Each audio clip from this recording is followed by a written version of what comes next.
Pessoas como nós são chamadas de loucas. Isso acontece quando alguém é capaz de enxergar algo que mais ninguém vê e persegue essa ideia com todas as forças. A gente sonhou alto e sacrificou muito para alcançar um objetivo maior. Tirar um sonho do papel e empreender. Talvez você não nos conheça pelo nome, mas as marcas que carregamos em nossos cartões de visita, essas dispensam apresentações. Agora, formamos o Instituto Êxito de Empreendedorismo. Um time de grandes visionários com um novo propósito: levar o Brasil e a América Latina a outro patamar através do empreendedorismo. Estamos aqui para ser o motor de uma nova era, compartilhando conhecimentos com aqueles que têm uma boa ideia e aquele brilho no olhar. Pessoas exatamente como você. Então, quem é o louco agora? Na competitiva indústria automotiva, algumas coisas são unanimidade. O design italiano, a mecânica alemã, a eficiência japonesa, o conforto americano, a inovação coreana e a energia? Essa tinha que ser brasileira. Moura, a bateria original de 9 dos 10 carros mais vendidos no Brasil. Precisou de bateria? Moura.com.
E agora, com vocês, a palestra do CEO da Ikigai Brasil, palestrante e escritor Eduardo Almeida.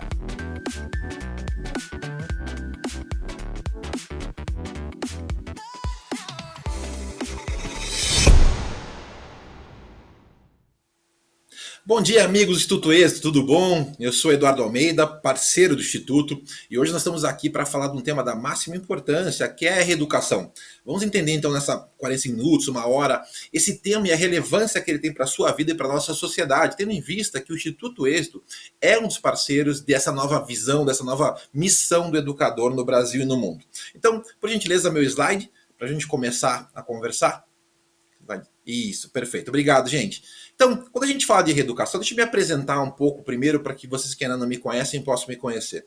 Eu sou Eduardo Almeida, sou CEO da Ikigai Brasil, uma organização que trabalha com a filosofia Ikigai, que vem de Okinawa, o lugar onde as pessoas são mais felizes e longevas. Ikigai significa a razão pelo qual eu acordo todos os dias de manhã, já vamos falar um pouquinho sobre isso. O meu Ikigai é despertar pessoas que estão dormindo, eu acordo todos os dias para despertar pessoas que estão dormindo para a sua potencialidade. Vocês vão entender como a reeducação tem a ver com esse trabalho, porque precisamos reeducar a sociedade para que possamos alcançar nossa máxima potencialidade. Então, nosso assunto hoje vai estar muito focado nesta questão. E para começar uma provocação poderosa com vocês, eu queria trazer uma frase do Piaget que eu gosto muito. O Piaget, que foi um dos grandes pais da educação moderna, ele dizia, da educação construtivista, ele dizia nos seus ensinamentos que o principal objetivo da educação deveria ser criar pessoas novas capazes de fazer coisas novas e não simplesmente repetir o que as outras gerações já fizeram. Ou seja, Piaget era um entusiasta da educação que liberta, da educação que constrói autonomia. E quando ele propôs isso, antes até Montessori já tinha proposto isso lá no século XIX, a gente começa a pensar, será que lá para cá a gente conseguiu realizar essa grande façanha? Será que a educação que nós conhecemos hoje foi capaz de produzir pessoas que são hábeis em produzir um novo conhecimento? Ou a gente cria uma educação que, ao contrário disso, reprime o homem? Será que estamos formando pessoas para liderar, para novas questões da sociedade?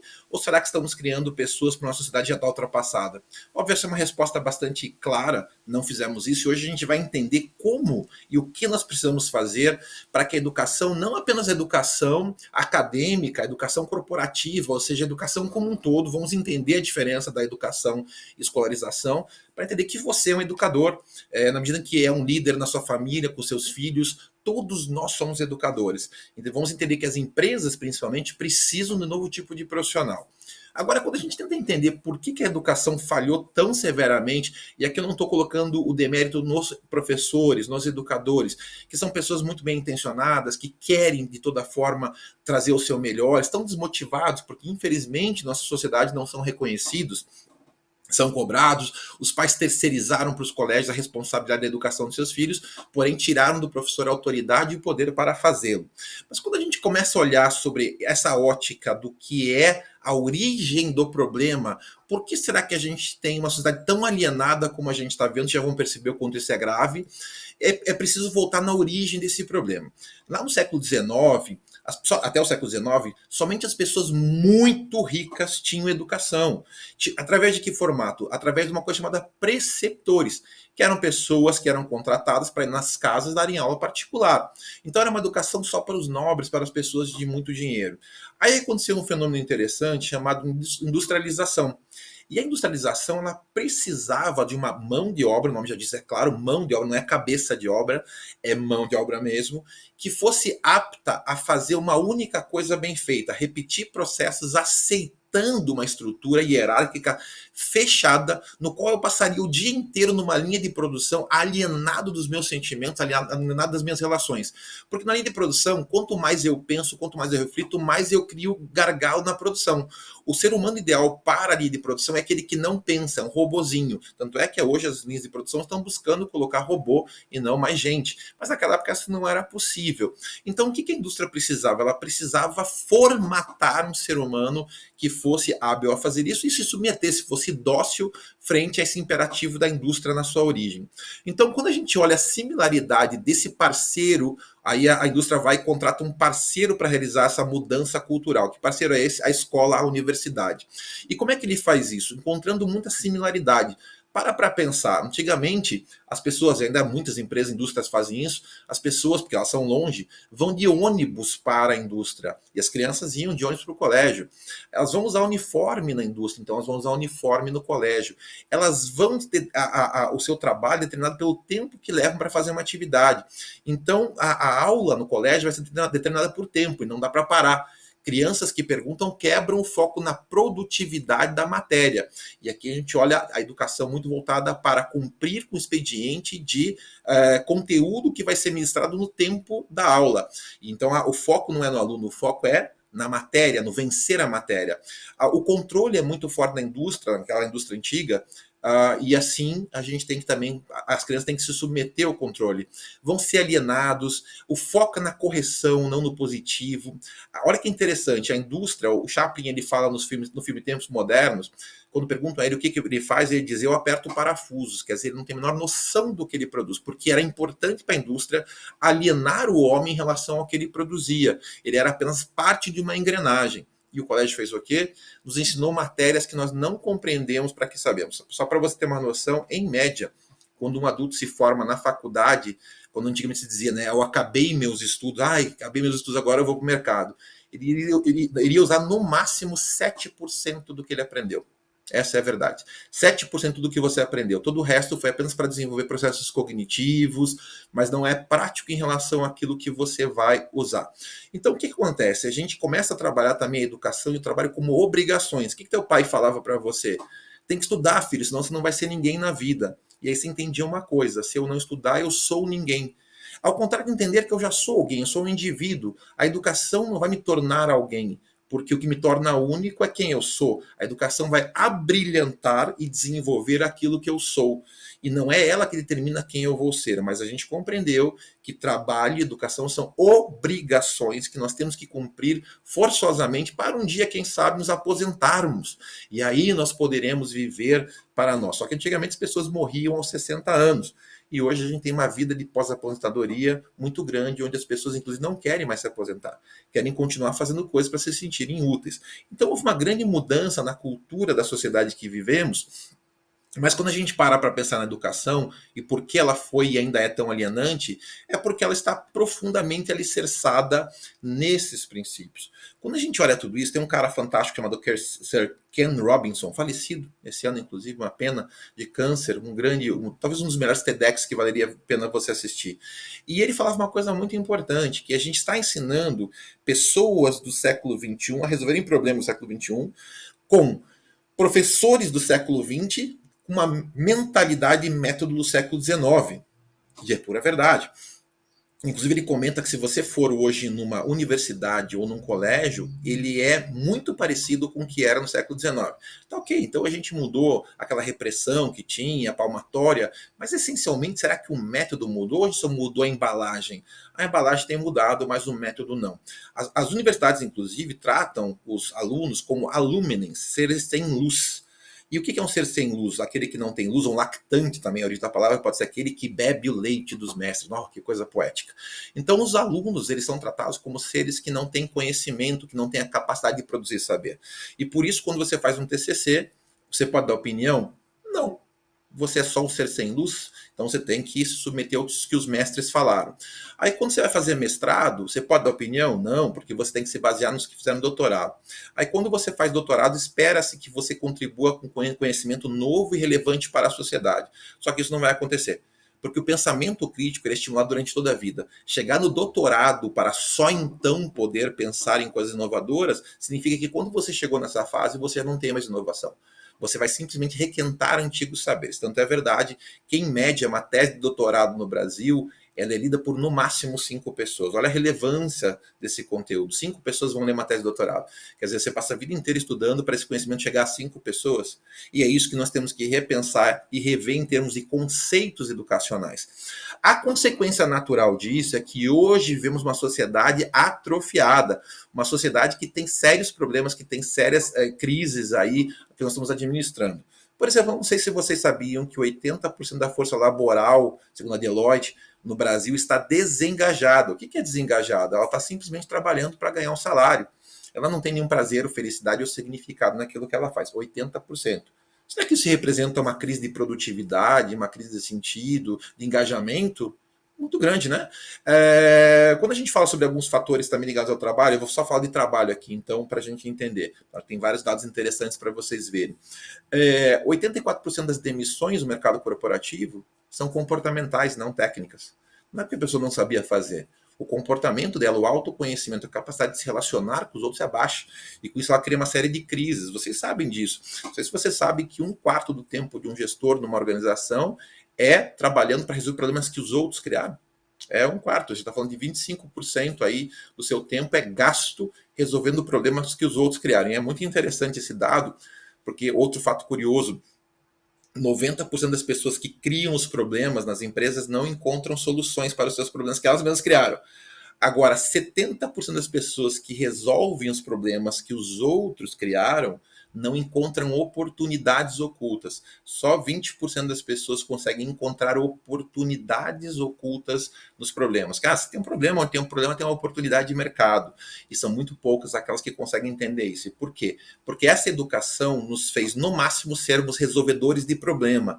E não criativos, não pessoas que conseguem enxergar o novo, conseguem enxergar onde é que está a oportunidade, conseguem empreender e conseguem ser líderes e seres humanos melhores. Outro fato curioso também que a gente tem observado é que menos de 1% das pessoas no mercado, isso comprovado nos nossos cursos, sabe com clareza quais são os seus valores, qual é seu propósito, quais são suas virtudes, ou seja, seus talentos, e quais são os seus sabotadores. Não sabe. Simplesmente não sabe. Quando você pergunta para a pessoa quem é você, ela vai dizer: eu sou engenheiro, eu sou mecânico, eu sou arquiteta. Isso não é o que você é, isso é a sua profissão. Isso é uma forma que você encontra para manifestar a sua essência. A profissão, por definição, é uma vocação, algo que eu tenho, talentos que eu tenho, que eu vou aplicar para gerar valor para mim e para o mundo. Mas isso não é quem eu sou. Eu não sou um engenheiro, eu sou muito mais do que isso. Eu não sou um publicitário, eu não sou um educador, eu sou muito mais do que isso. Então, quando a gente pergunta para as pessoas o que elas são, devido a essa educação que tivemos, que não é educação, nós teremos problemas muito sérios aí associados à sociedade que vivemos. Agora, isso fica mais grave, gente. Vamos tentar entender o problema, porque é muito sério o que eu tenho para trazer para vocês hoje, essa reflexão. O futuro do trabalho, ele é bastante comprometedor se a gente continuar com o pensamento industrial. O Domenico de Masi dizia que a sociedade industrial haveria acabado lá no processo quando em 80, mais ou menos, quando a Fiat e a IBM passaram a ter mais funcionários nos escritórios do que na linha de produção. Então, indústrias clássicas começaram a ter mais gente ligada ao serviço do que à produção. E para a visão desse sociólogo, então, ali teria acabado a sociedade industrial. Mas a verdade é que ela continuou firme e forte até agora. E aí veio um grande meteoro que vai destruir essa sociedade industrial, e ele chama-se Covid. Por quê? Porque nós vivenciamos no Covid aquilo que a gente nunca conseguiu fazer. O fim do conceito do trabalho presencial, o fim do conceito do trabalho do controle, poder, controle, punição, que é como a indústria se estruturou. De repente, a gente teve que lidar com pessoas que trabalhavam de casa e que tem que ser autossuficiente para se gerenciar. Porque o papai não vai estar aqui, o patrão não vai estar aqui dizendo estuda, trabalha, como a gente aprendeu. A gente aprendeu que dentro do possível eu devo fugir ao trabalho e aos estudos. Porque a gente não estuda porque a gente quer, a gente estuda porque a gente precisa, a gente não trabalha porque a gente quer, e sim para pagar contas. Só que o que está mudando agora, gente? Então, com a indústria 4.0, prevê-se que no máximo, até 2050, todos os postos de trabalho que são feitos manualmente vão ser substituídos por robôs ou por inteligência artificial.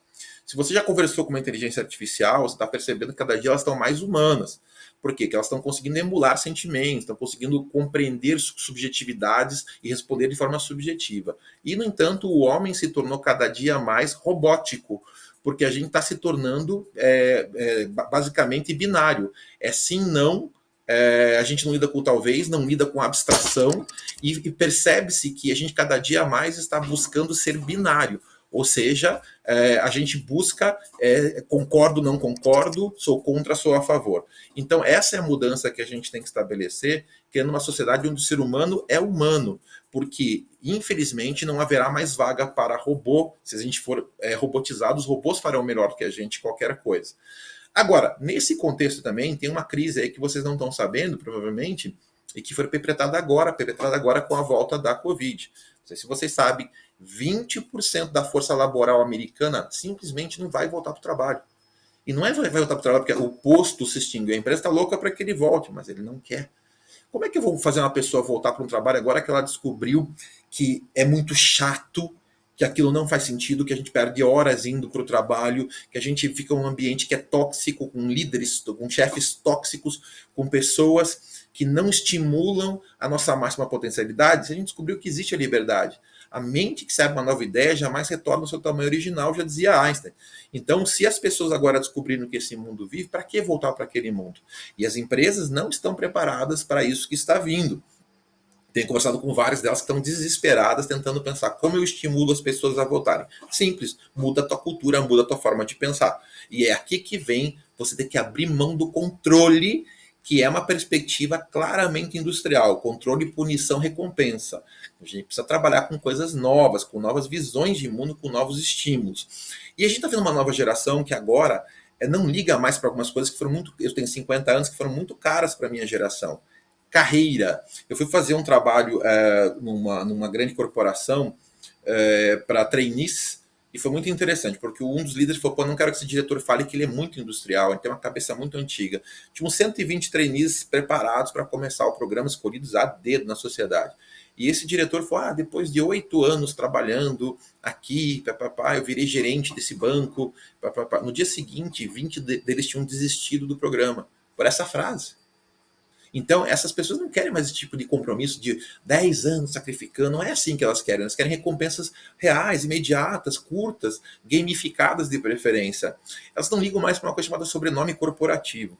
Eu tive um amigo meu, Juvenal, que passou 10 anos depois de sair da Volvo como Juvenal da Volvo, não, da Bosch, Juvenal da Bosch. Ele ficou 10 anos no Juvenal da Bosch, mas ele já não estava mais na Bosch, porque a gente tem essa coisa da cultura, é importante um sobrenome corporativo de peso.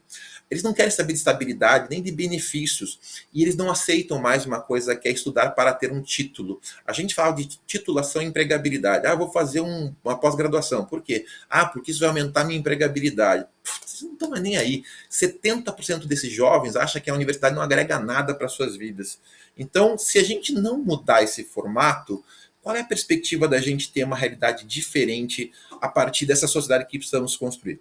Bom, a sociedade que precisamos construir, ela se baseia num processo chamado Power Skills. Durante muito tempo se criou até um estigma do conceito de soft skills, hard skills. Hard skills são aquelas com competências mais técnicas, mais necessárias, mais racionais, e elas se contrapõem aos conceitos de soft skills, que são os conceitos onde a gente tem skills mais suaves, skills de relacionamento, skills baseados nas relações da inteligência emocional.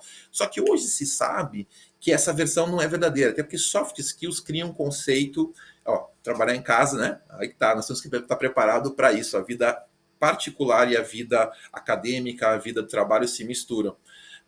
Agora, nesse novo contexto, os soft skills, eles trabalham, os power skills trabalham com a ideia de que não dá mais para trabalhar como se fossem soft, até porque soft dá a ideia de que, que bonitinho, são soft. Os power skills são competências que levam a resultado, que levam a relacionamento, que levam a realmente uma vida em alta performance na vida e no trabalho. Então hoje se sabe que este novo líder, esse novo profissional tem que estar preparado para algumas coisas que simplesmente não estão. Criatividade e flexibilidade cognitiva, quer dizer, ser flexível, ter um mindset flexível. Como eu vou ser assim se eu fui treinado para ser rígido, para ser não criativo? Toda a criatividade, tudo que é ligado à criatividade foi tirada do colégio. Foi suprimida, pelo contrário. A gente tem que ter a resposta. A gente aprendeu uma educação que tem 5 respostas, chamada educação 20%. Tem 5 respostas e só uma é certa. E quando eu acerto essa certa, eu descubro que só aquilo é verdade e paro de questionar. Então a educação 20%, ela emburreceu o ser humano. E ela é fácil de corrigir a prova, mas torna o ser humano burro. Então quando eu começo a trabalhar com problemas complexos, hoje nas empresas eu me impressiono com um baixíssimo índice de inteligência emocional que as pessoas têm. Eu sou chamado, eu digo, se vocês trabalharem nisso aqui, eu não vou ter que ser chamado mais, mas eu vou estar feliz porque o mundo vai estar muito melhor. Eu sou chamado para resolver problemas criados por pessoas de baixa inteligência emocional que não sabem se relacionar, que passam um dia discutindo quem está certo e quem está errado, em vez de focar na solução. Porque apenas conseguem defender o seu queijo, defender o seu cercadinho, e para que eu vença, você tem que perder. Essa é a cultura que ainda é vigente. Nós não sabemos trabalhar em equipe, não sabemos liderar e fazer gestão de pessoas. Uma característica muito comum na cultura de punição que vivemos até aqui, é que se o problema é meu, eu terceirizo ele para quem eu quiser, como diria Homer Simpson, né? Eu coloco ele em quem eu quiser. Então, quando a gente olha a accountability, e o protagonismo, a accountability é a capacidade de assumir a responsabilidade, de ser transparente, dizer isso é minha responsabilidade, fui eu que errei e vou corrigir. Isso é o que não acontece. Nas empresas a gente vê as pessoas sempre arrumando desculpas, e não é explicação. Eu sempre falo para as pessoas, isso é uma explicação ou uma desculpa, uma justificativa? Porque pode ser uma explicação, faz sentido, mas você está se justificando a partir do erro, não assumindo a sua responsabilidade. E o que eu mais vejo no mundo corporativo hoje são pessoas que não assumem responsabilidade porque têm medo da punição. Então a cultura punitiva de Foucault, né, essa vigiar e punir, que é bem de Foucault esse conceito, ela vem e mostra que se a gente não mudar o ambiente, criando um ambiente onde as pessoas são estimuladas a correrem riscos, a gente vai continuar tendo uma sociedade industrial. E quem for assim vai ter problemas graves. A gente está vendo aí a Evergrande, né, na China, o que aconteceu, e quando você estuda o caso, o que aconteceu? Todo mundo sabia onde é que ia acabar, mas ninguém mexe no queijo, né, porque o Estado está ganhando dinheiro com isso, a empresa está ganhando dinheiro especulando, e de repente vai se criando uma cascata que quando quebra, quebra tudo.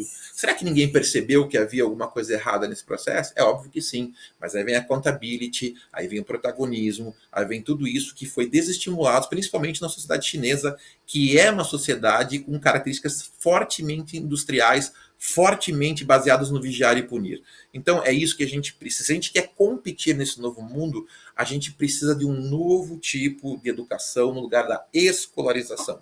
Você não sabe, mas você não recebeu educação. Você recebeu escolarização. E a escolarização não é voltada para educar pessoas, ela é voltada para transformar pessoas em apropriadores desse saber fragmentado. Então, quando a gente tem essa questão do foco da matéria, não foco no aluno, isso não é só no colégio, é na educação industrial. Educação industrial como um todo, até a pós-graduação, mestrado, doutorado, nas empresas a gente continua praticando uma educação corporativa que é eminentemente industrial, técnica, baseada no conhecimento. Então, o foco é na matéria, o foco não é no questionar, o foco é no transferir conhecimento. E o Piaget já dizia, claro, que o conhecimento eu posso transferir, porque isso é cognitivo, mas a experiência não se transfere, a experiência se constrói. Então, a gente tem que pensar se a gente está ajudando pessoas a compreenderem, a decouparem, a compreenderem aquilo que aprendem.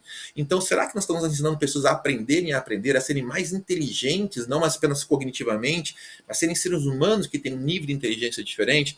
Então, se a gente quer fazer essa transformação, a gente precisa estimular não uma escolarização, mas uma educação, que aqui nós chamamos de reeducação, em antítese àquilo que foi feito até aqui. Nós precisamos criar uma educação que não é monólogo, e sim diálogo. Eu estou aqui dando uma aula para vocês, mas na metodologia, que é um encontro, uma palestra de reflexão, mas na metodologia de reeducação emocional comportamental, o ideal é um debate, um diálogo, onde a gente passa pequenas frações, se discute e avança. Porém, o que acontece é que quando a gente vai para a sala de aula hoje em universidades, quando a gente vai para a sala de aula hoje nas empresas, o que a gente percebe, nossos instrutores do método? Que as pessoas não querem participar, porque elas descobriram que se elas participarem, elas vão errar, e se elas errarem, elas vão sofrer perseguições de chacota. Então, a coisa mais difícil em um ser humano é participar e dar uma opinião, que, na verdade, a palavra opinião é julgamento. Lá na origem, em Roma, quando o juiz dava a sentença, era um opínio, né? Era sentença. Então, quando eu dou uma opinião, eu estou dizendo uma coisa fechada. É assim ou é assado. O que a gente estimula as pessoas a darem pontos de vista.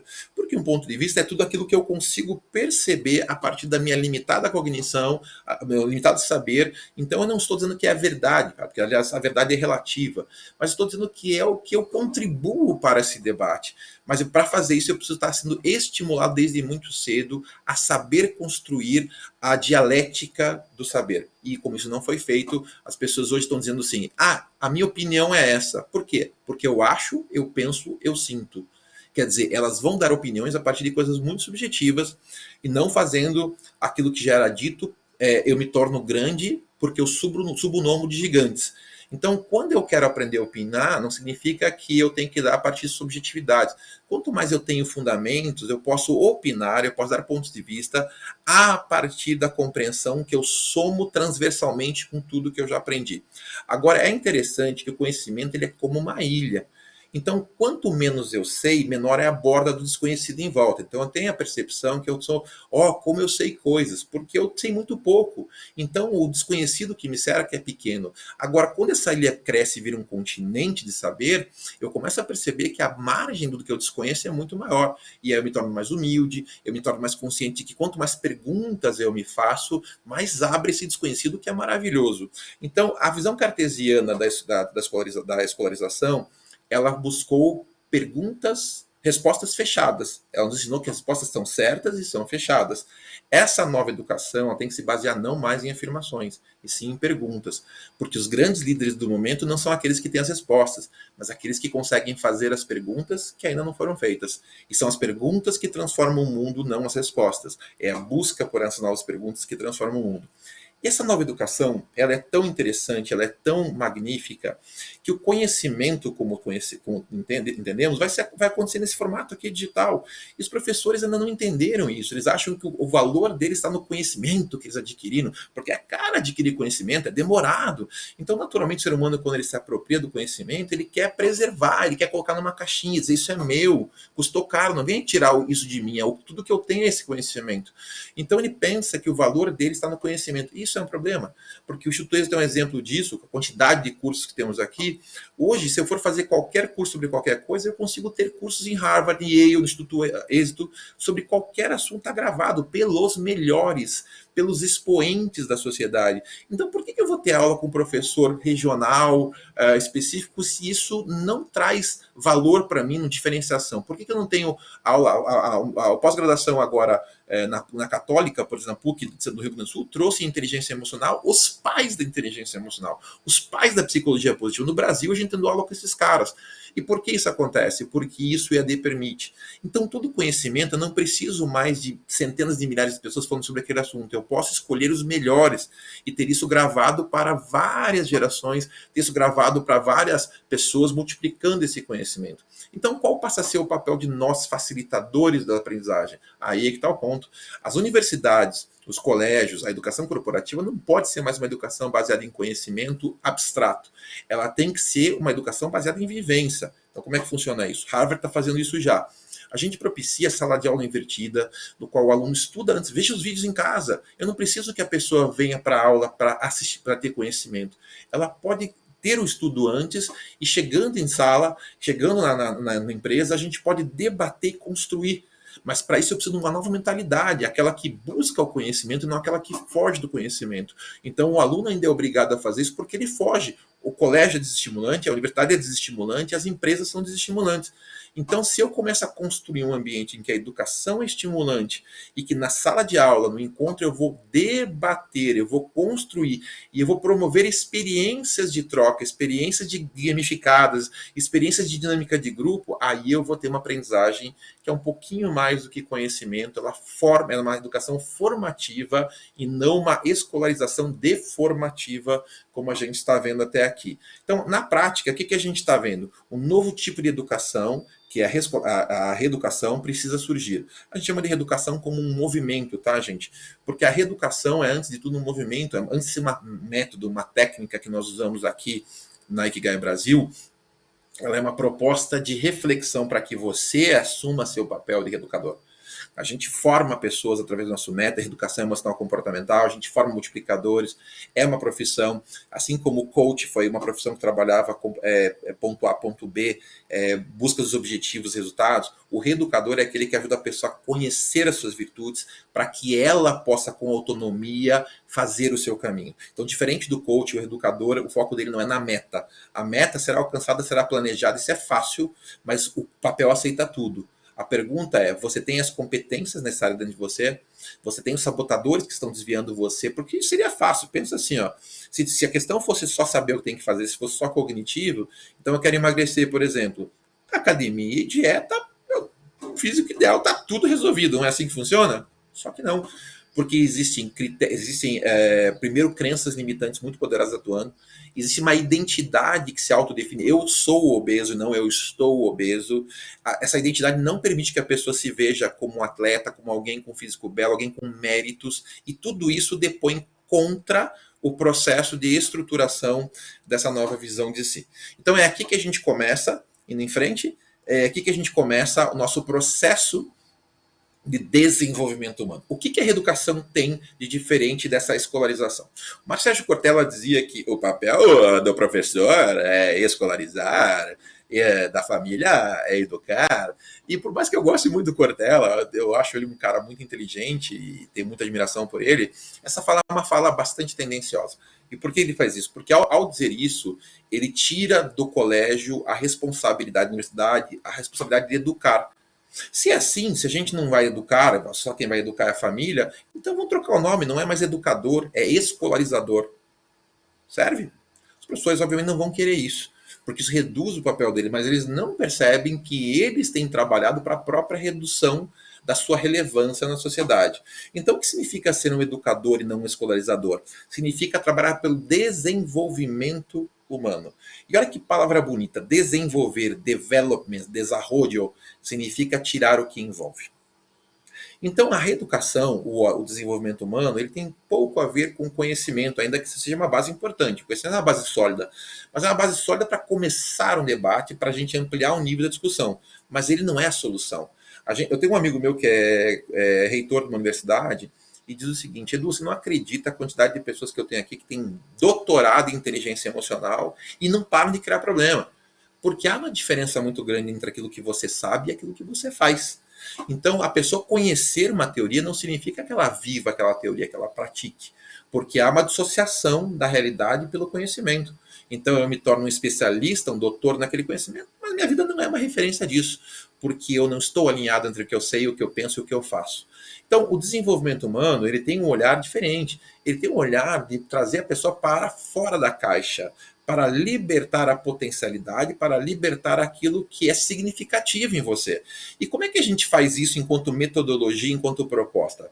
A primeira questão que a gente tem que entender é que uma vida de alta performance, ela está presente, ela é possível na medida em que a gente compreende algumas coisas que fazem a diferença na minha forma de ser e pensar. Alta performance, por definição, na vida, é a capacidade de construir valor, entregar valor de forma sustentada na minha vida, na sociedade, nas empresas onde eu estou. Então, alta performance não é só resultado em meta. Alta performance significa que eu sou a minha melhor versão, eu estou em plena performance. Mas para a gente atingir isso, segundo Tim Galloway, que é um dos pais do coaching desportivo, né? Ele diz o seguinte: existem duas coisas em você que são fundamentais: potencialidades, potencial e interferência. Então, o que acontece com você? Por que você não atinge alta performance?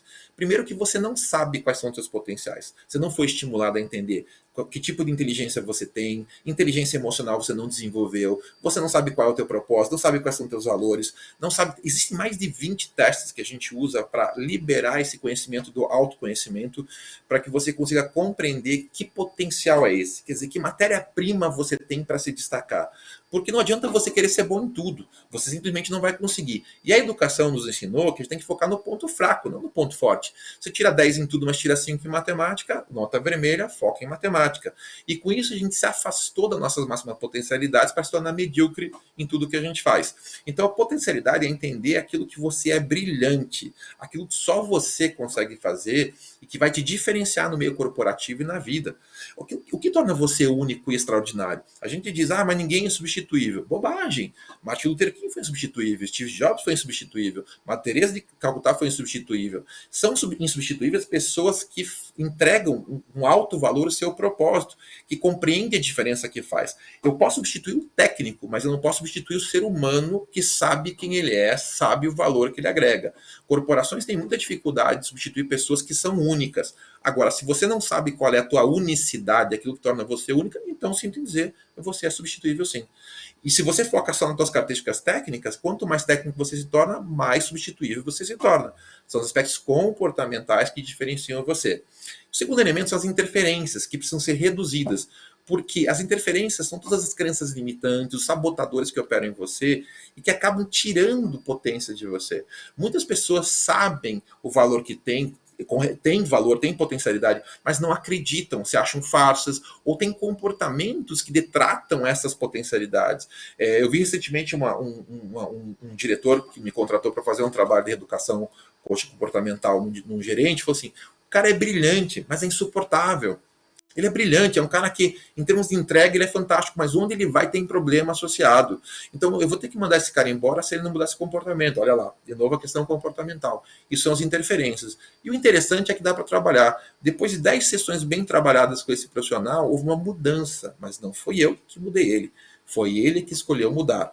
As técnicas apenas trouxeram consciência de que cada ação tem uma consequência e que explicar não é justificar. Quer dizer, eu ajo assim porque eu espero isso. A pergunta é, você está tendo o melhor resultado que você poderia ter? Essa é a sua melhor maneira de ser? Você tem essa intencionalidade, mas toda intenção é positiva. O resultado está sendo bom? Afasta da intenção e olha o foco no resultado. Se o resultado não está sendo bom, muda o comportamento, porque loucura é continuar fazendo sempre a mesma coisa, achando que o resultado vai ser diferente. Então, é aqui que a gente consegue transformar a mentalidade, a forma de pensar de pessoas. Por quê? O ser humano, na máxima potencialidade, ele tem uma característica, gente. Aquilo que nós temos dentro de nós, não sei se você sabe, nós temos 3 corações. Nós temos o coração, a mente e o intestino. Hoje você sabe que nós temos neuritos no nosso corpo, que são tipos de neurônio que geram uma coisa chamada congruência cérebro, coração e intestinos. Você sabe quando você tem aquele sentimento estomacal, as borboletas ou aquela pressão no peito? Isso é a cognição atuando em 3 dimensões. A dimensão cognitiva, eu percebo, eu entendo, mas existe uma dissonância, eu não estou sentindo bem isso não está legal para mim, coração. E muitas vezes chega nas vísceras, no intestino mesmo, de você sentir pressão, até pessoas que têm desarranjos intestinais em função do nível de estresse que vive. Então, o ser humano, quando ele está em plena potência, ele tem uma consonância entre o que ele sente, o que ele pensa e como ele age. Então, a parte mais importante que nós temos na reeducação é promover esse alto nível de consciência. O que eu estou sentindo? O que eu estou pensando? E aqui nós temos uma dimensão interessante, que é a primeira dimensão que tem a ver com o cérebro trino. Não vou explicar isso agora, que é um pouco mais complexo, essa neurociência, mas a base que nós temos é o seguinte: nós temos primariamente as emoções que são primárias, e elas são deflagradas por estímulos externos, tipo raiva, medo, isso é primário, não tem como não sentir. Mas o pensamento já vem o sentimento, sentir a mente. Então, se eu sinto raiva de alguém que buzinou para mim no trânsito, eu vou sentir raiva. Normal, só que isso é rápido e passa rapidamente. Mas como é que eu vou reforçar isso? Passando o dia falando, aquele idiota que fez isso, é um absurdo. Aí eu vou reforçando e criando uma profunda camada de sentimentos que vão determinar minha forma de ver o mundo. E aí eu começo então a fala, né? Eu penso e falo, e aí isso vai determinar a maneira como eu ajo, criando uma dissonância interna entre o que eu penso, sinto, falo, e isso é o que acontece com a maioria das pessoas. Na metodologia de reeducação emocional comportamental, nós buscamos promover consonância, que é compreender muito bem os seus sentimentos, suas emoções, as suas falas, para que a gente esteja em máxima potencialidade, reduzindo as tensões existenciais. Dando um exemplo ficar mais prático. Eu tinha um cliente meu que queria ser diretor de uma empresa, mas na cabeça dele estava claro que se ele assumisse a diretoria, ele perderia tempo com a família dele, que era muito importante. A família era um valor de topo para ele. Então o comportamento dele fazia com que ele não se esforçasse o suficiente ou sabotasse, porque havia uma dissonância interna. Quando a gente resolveu essa dissonância, ajudando ele a compreender, a negociar com a sua esposa, entender que seria um processo que a família também determinava que seria importante para a família, essa dissonância foi desfeita. O desempenho dele aumentou significativamente e ele virou diretor e está muito feliz com essa decisão. Agora, se ele fosse se tornar diretor sem estar com isso resolvido, o que aconteceria? Primeiro, que ele não chegaria lá por causa da dissonância. Depois, que ele passaria a vida sentindo que ele fez uma escolha errada. Porque toda escolha que eu escolho, que eu sou protagonista, ela custa mais barato. Existem dois tipos de dor que você vai ter que escolher no mundo: perdedor, vencedor. Os dois têm dor. Mas a dor do vencedor é aquela que ele escolhe. Toda pessoa que passa a vida reclamando, ela acha que não foi ela que escolheu, alguém escolheu por ela. Eu não queria ter feito esse curso, mas meu pai me obrigou. Eu não queria ter feito o concurso público, mas não sei, a família me obrigou. Agora tem até muitas mulheres dizendo: eu não queria ter tido filho, mas me senti pressionado pela sociedade. Então essa é a dor do perdedor, porque ele vai passar a vida entendendo que não foi ele que escolheu aquilo que ele queria. Então, quando a gente começa a falar sobre essa nova construção, gente, toda a reeducação ela tem que ser orientada para desenvolver competências. E as competências não são conhecimentos. As competências é aquilo que eu faço bem feito, que eu sou reconhecido notoriamente por ser especialista excelente nisso. Ela passa por uma forma que é a chave. O que é a chave? Tecnicamente falando, competência é chá. Conhecimentos, habilidades e atitudes. Conhecimento é aquilo que eu sei, que eu estudei. Habilidade é aquilo que eu pratiquei, porque a prática leva a desenvolver habilidade, desde que seja bem feito, porque prática errada leva a vícios, não a habilidades. Então, saber fazer. E a atitude é o querer fazer. Só que eu posso ser um excelente dentista, conhecimentos, habilidades, atitudes, eu sou um ótimo dentista. Mas quando eu vou empreender, entra um fator que é potencializador, que é a visão estratégica, que é saber compreender, questionar. Porque eu vou virar empreendedor, eu vou ter que entender o mercado, eu vou ter que estudar competências transversais, marketing, gestão, e a partir de agora só o chá não resolve. Mas, quando a gente para pensar na educação que recebemos até a universidade, até a pós-graduação, até o doutorado, vamos lá, 80% do foco é no conhecimento, que está no Google, está no YouTube, está nos cursos EAD. 20% é prática, principalmente se não for um curso com muita técnica. Se for um curso mais teórico, mais humanas, aí é muita teoria, pouca prática. Se for um curso tipo medicina, você vai ter um pouquinho mais que isso, porque tem, mas muito conhecimento teórico também, porque tem que praticar. Quanto se investe em habilidade, em atitude? 0%. Quanto se investe em saber compreender, pensamento crítico, analista? 0%.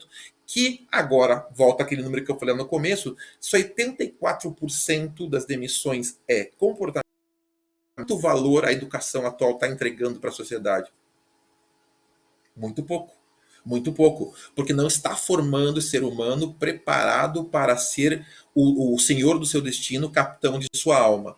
Então, aqui, quando a gente começa a falar sobre a mudança desse paradigma, nós, na reeducação, como reeducação, propomos uma mudança completamente. Nós viemos dos dados, né, os dados brutos, tantos por cento de pessoas, nós entramos no mundo da informação. A sociedade da informação foi até a criação dos telégrafos, da telefonia, porque saber antes era poder. Se eu soubesse que um clipper, um navio de carga da China ia chegar na Inglaterra, eu ganhava dinheiro especulando com isso. A informação, ela dava poder.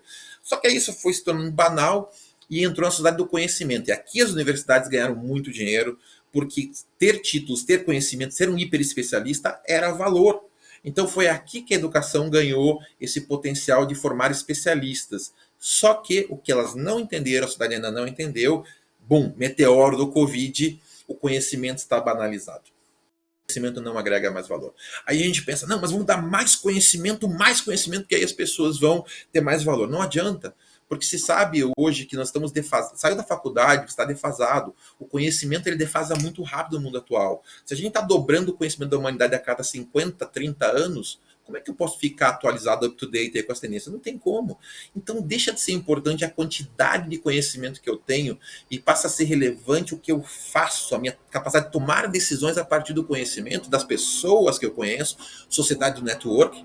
Vocês pegam um Janguier Diniz, aí se tornou bilionário, não foi só pelo conhecimento dele, foi pela capacidade de tomar decisões sábias, de ver oportunidades, de conhecer. Está aqui o texto. Conhecer as pessoas, articular, isso é sabedoria. Então, se você quer que você, na sua carreira, nos seus filhos, na sua família, ter diferenciação, está na hora de parar de focar no conhecimento e começar a focar na sabedoria. Por quê? Estamos chegando ao final do nosso encontro e nós temos que entender que tipo de mudança a gente tem que promover na sociedade por meio da reeducação. Gente, existem duas coisas importantíssimas que nós temos que começar a dar atenção. De um lado, as pessoas estão buscando mais sentido para suas vidas, mais propósito, mais significado. Elas não aguentam mais fazer aquele trabalho repetitivo para um dia se aposentar e aí viver. Isso não faz mais sentido. Eu estava conversando com o filho de um amigo meu que descobriu que fazendo um videozinho no TikTok ele ganha 4, 5, 6 mil reais por mês. Como é que eu vou convencer esse jovem a entrar no mercado de trabalho para ganhar isso no começo de carreira, para ter um trabalho chato, repetitivo, estressante, se ele faz isso fazendo videozinhos, gastando 4 horas do dia nele, do TikTok? E é claro que essa pessoa não está preocupada em autoevolução, em crescimento, que são outros valores. Ela está pensando, se trocar dinheiro por dinheiro, está valendo a pena eu fazer apenas videozinho no TikTok. Então, um ponto importante é que as empresas só falaram em resultados e métricas, KPIs, indicadores, chegar lá e alcançar meus objetivos. E aqui elas criaram uma desconexão com essa nova realidade. Então, o que acontece? Se eu tenho uma vida no qual eu não tenho propósito, não tenho sentido, não tenho entregas, eu não entrego resultado, eu não ganho dinheiro, então provavelmente eu vou entrar em depressão, porque é uma vida sem significado, sem entregas, uma vida no qual eu estou sendo zooplâncton, a maré está me levando, eu estou vivo, mas é a maré que me leva, eu não estou remando em direção aos meus objetivos. Porém, a gente vive um mundo ainda industrial, no qual eu conheço muita gente que ganha dinheiro, que entrega resultado, que está bem na profissão, mas está sem sentido. É só entrega meta, e aí vai dar burnout, vai dar ansiedade, vai dar aquele sentimento de puxa, não está valendo a pena. Eu trabalhei recentemente com um presidente que perdeu a filha de Covid. Imagina a crise desse homem que passou a vida trabalhando e não curtiu a filha. Uma crise profunda aí, porque não faz mais sentido para ele estar nesse ambiente. Agora, tem outro lado também, que tem muitas pessoas que falam, eu sei dançar, eu sei cantar, eu tenho um talento muito específico, mas eu não consigo ganhar dinheiro com isso, eu não consigo realizar produtividade. Então isso vai dar uma crise de significado, talvez eu tenha que trocar de profissão, porque eu não consigo viver disso. Essa crise de significado é a crise que acontece nas pessoas que têm talentos, mas não tornam isso um negócio, não masterizam isso para realizar valor para si e para os outros. Então elas acabam criando um sentimento de que estão infelizes porque não conseguem realizar esse trabalho, esse resultado, e acabam achando que tem que trocar de profissão, fazer um concurso público e às vezes matar esse talento. Mas existe uma vida no qual a gente está em Ikigai. E o que é Ikigai? Quando eu consigo encontrar o justo equilíbrio entre produzir e ter sentido. quando eu consigo produzir e ter sentido, é isso que a reeducação promove. Ela não está falando de abraçar a árvore, ela não está falando de, uau, ter vida com sentido, mas ficar meditando o dia inteiro. Ela está falando, em sim, ter um sentido, significado, engajamento. As palavras de ordem no mundo corporativo é engajamento. Agora, como é que eu vou engajar pessoas? Como é que eu vou atrair talentos se minha empresa é chata e sem sentido? Falando de KPIs, falando de metas. Ah, mas se você atingir a meta, eu te dou um bônus. Até agora foi isso que a gente fez. Só que não funciona mais. Não funciona mais. E as empresas continuam, não, mas vamos falar de carreira, vamos falar de benefícios, usando linguagens industriais para atrair uma geração de gênios que é pós-industrial. Então, como é que a gente vai conseguir fazer isso? Então, seguindo em frente para a gente concluir nosso encontro de hoje, o que nós precisamos, então, é promover o Ikigai nas empresas e na vida. E olha que lindo o conceito do Ikigai. Essa filosofia realmente transformou minha vida e eu tenho certeza que tem o potencial para transformar a sua. O Ikigai é uma filosofia que vem de Okinawa. Eu sou faixa preta em 3 artes marciais, faz 42 anos que eu pratico artes marciais e por isso que eu tenho esse contato profundo com essa filosofia. Vem lá de Okinawa, e em Okinawa as pessoas são mais longevas e mais felizes. E aí o mundo começou a tentar entender o que estava por trás disso, fora genética e outras alimentação e outras coisas. E chegou uma palavrinha que é Ikigai, que é a razão pelo qual eu acordo de manhã. Em japonês é sentido para a vida. Mas veja que Ikigai não é propósito, é sentido. Ikigai significa quando eu acordo, faz sentido. Eu não sei qual é meu propósito de vida, né? Mas faz sentido para mim fazer o que eu faço. No final do dia eu me sinto autorrecompensado porque eu fiz aquilo que eu fiz. Ou seja, se eu sou um gerente de banco, faz sentido para mim estar fazendo isso? Hoje eu ajudei um cliente. Onde é que a gente encontra sentido na vida? Na colaboração que a gente tem com os outros. E não nos aspectos egoístas, sim nos aspectos altruístas. Então, o Ikigai, ele fala, para ter sentido, você tem que ter primeiro amor pelo que você faz. Investir amor, investir paixão, aquele sentimento de estar fazendo plenamente com o teu coração. Segundo, eu tenho que ser muito bom no que eu faço, não posso ser medíocre. Eu tenho que buscar excelência naquilo que eu faço para me destacar. Porque as pessoas querem chegar no terceiro elemento, que é aquilo que eu sou, que eu ganho para fazer, que é o quanto eu retorno financeiramente desse investimento. Mas o ganho, a gente esquece que não é só financeiro. Eu tenho ganhos psicológicos por fazer o que eu faço. Por mais que eu ganhe dinheiro, se psicologicamente eu sentir que eu não estou ganhando, a conta não fecha. Agora, tem que ter o ganho psicológico e o ganho financeiro proporcional para que eu sinta que essa conta está fechando. Mas eu só estou em Ikigai se no final do dia eu sentir que a minha existência fez bem para o meu entorno. Não é ir para a África com criancinhas. Por que as pessoas estão aqui no Instituto Êxito de graça trabalhando como voluntários? Porque elas sentem que estar aqui faz a diferença. Elas sentem que estar aqui soma para um mundo melhor, por meio de pessoas melhores. Então, quando aquilo que eu faço faz a diferença no mundo, eu chego a um processo chamado vida significativa. Por que isso é importante? Se eu toco violão todo dia, eu amo fazer isso. Então, eu tenho uma vida agradável, passo o dia tocando violão, tenho prazer nisso. Mas eu percebo que eu quero estudar, eu vou me tornar melhor, vou tornar um grande violonista. Então eu começo a estudar violão e começo a produzir excelência, e eu vejo que estou ficando cada dia melhor, vida produtiva. Aí eu começo a encontrar meios para gravar músicas, para tocar em barzinho, para fazer uma banda, ou qualquer coisa que me permita ter retorno disso. Então, quando eu vou dar um show e vejo o público gostando, retorno emocional. E quando eu ganho dinheiro, retorno financeiro. Então, eu estou na vida plena. Poderia acabar aqui? Poderia. Mas só acaba na visão Ikigai quando eu percebo que alguém chega para mim, cara, aquela música tocou a minha vida, ela foi muito importante para mim, eu fiz a diferença na vida de alguém. Então, quando eu percebo a diferença que eu faço, é aqui que nós estamos vivendo em Ikigai. E essa é a minha pergunta final para vocês. Vocês estão vivendo seu Ikigai? A sua empresa está promovendo nos seus colaboradores vidas em Ikigai? A sua empresa já é uma empresa pós-industrial, uma empresa moderna, ou ela é uma empresa industrial baseada em controle, comando, recompensa, castigo? Se a sua empresa for uma empresa industrial, vale lembrar, a Kodak tinha 96% do mercado e faliu. Quantas empresas gigantescas que tinham mentalidade errada, na época errada, faliram? Então eu digo para você, se a sua empresa quer se destacar, se você quer se destacar, muda já a tua mentalidade, se reeduque, venha ser um reeducador. Então aqui para fechar nossa tela, os meus contatos para vocês e um convite, venha ser um reeducador. A reeducação emocional comportamental é uma metodologia que está formando pessoas para serem agentes dessa transformação nas suas vidas, como líderes, nas suas famílias, nas empresas, para atuarem inclusive no meio corporativo, profissionalmente como reeducadores, ajudando as empresas a implementarem nas universidades, nos colégios, a implementar essa mentalidade de reeducação. Isso é incrível ou é maravilhoso? Então tá aqui o meu convite para vocês, foi um ótimo encontro, gostaria de ter conversado com vocês, espero que vocês aproveitem. Entrem lá no meu canal Mundo do Autoconhecimento, no YouTube, que sempre tem conteúdos gratuitos.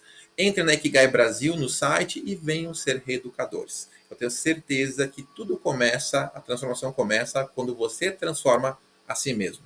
Reeducar é, antes de tudo, reeducar-se. Vamos juntos construir um mundo melhor por meio de pessoas melhores que vivem o seu Ikigai? A reeducação é o caminho para isso.